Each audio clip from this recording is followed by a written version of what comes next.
Okay, in terms of hearing, it's almost universal that we have auditory issues with the kids in the spectrum. And early on, our perception was that the kids were just hypersensitive globally to sound. We've learned through the years that that's not the case. And actually, we've learned that hearing is a complicated issue and is rather demanding in terms of fixing it. The human ear processes frequencies from 20 to 20,000 hertz. We have a huge range of frequencies that we can hear. And the brain has to learn how to process individual frequencies of sound. And to help you understand how significant that is, one of the reasons why it's so difficult to learn a foreign language is unless you've been exposed to it in your first couple years of life, you literally cannot hear it. The most glaring example of that is in the Japanese language, there's no R sound. And we could bring in 100 native Japanese and we could line them all up and we go down the line and say, everybody say rice. And we're going to go down the line and we say rice, they're going to say lice. Rice, lice, rice, lice, rice, lice. Okay?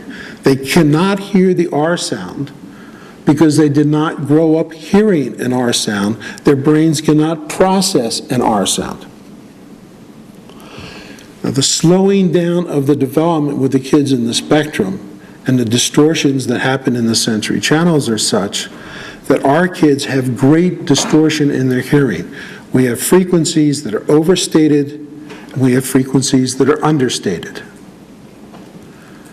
And essentially what that means is we got a combination of problems where the airplane up at 30,000 feet may be making a sound at a frequency that the child's hypersensitive to, and the child's brain is attracted to that sound over any sound going on in the room around them. It also means that any little sound in the environment, irregardless of how loud it is, can be a distraction if it's at the right frequency. Years ago, I had a family whose child used to wake up at 3 a.m. every morning. And at that point, we had some understanding of the significance of hypersensitivity to sound, so we had the family searching for what's making the noise.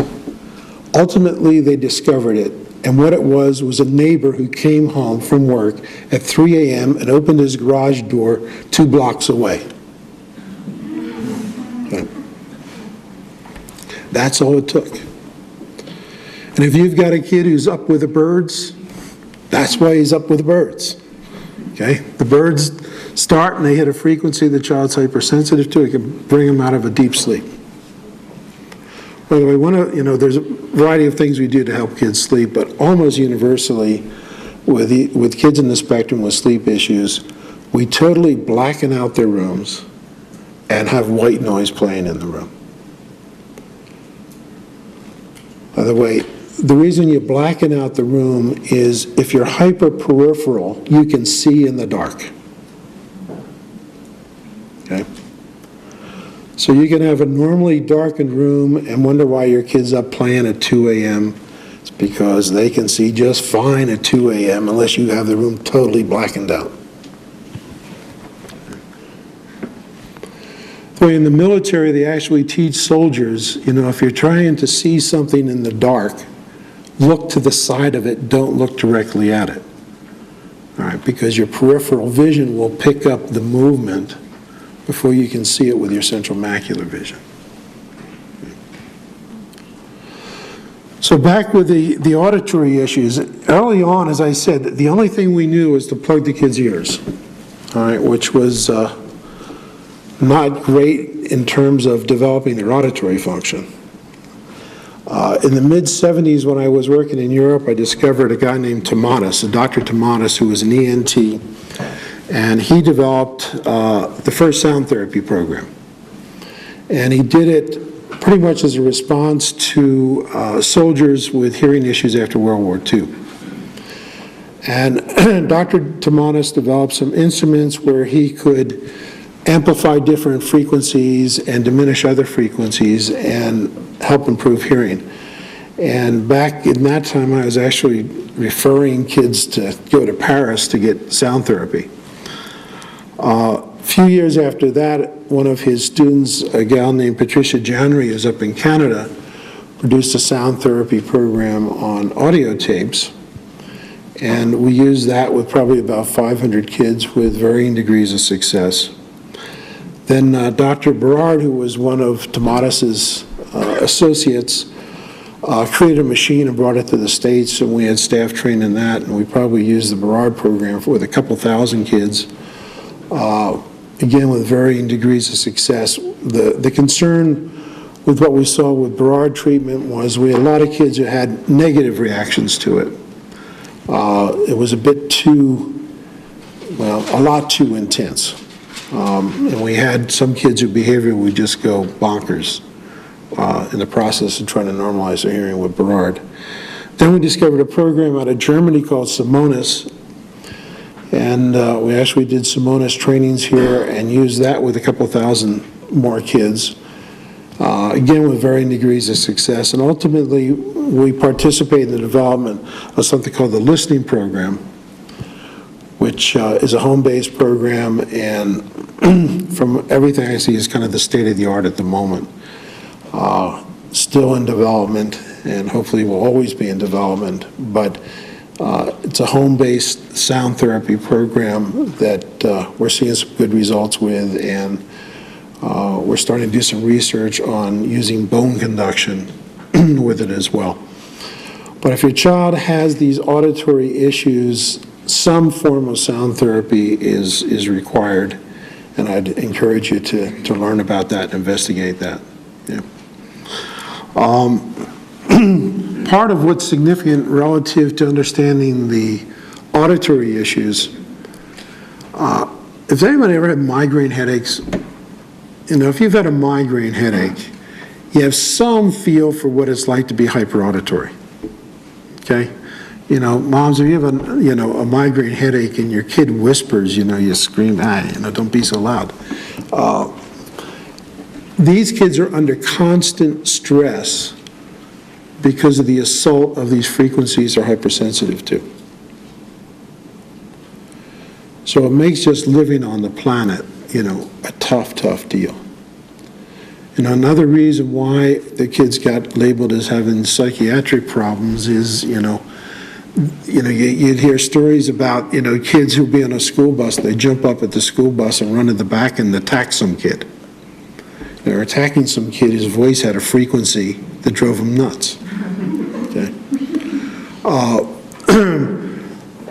One of the things that makes it difficult to evaluate these auditory issues is there is no decent tool to assess hearing.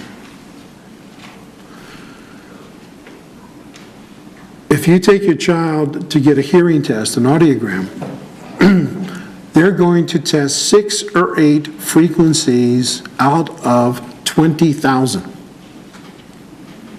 Okay? Now, if your child has a significant global hearing loss, you'll find out about it from an audiogram. But other than that, you're not going to get much of any information that's worth anything on an audiogram. Okay.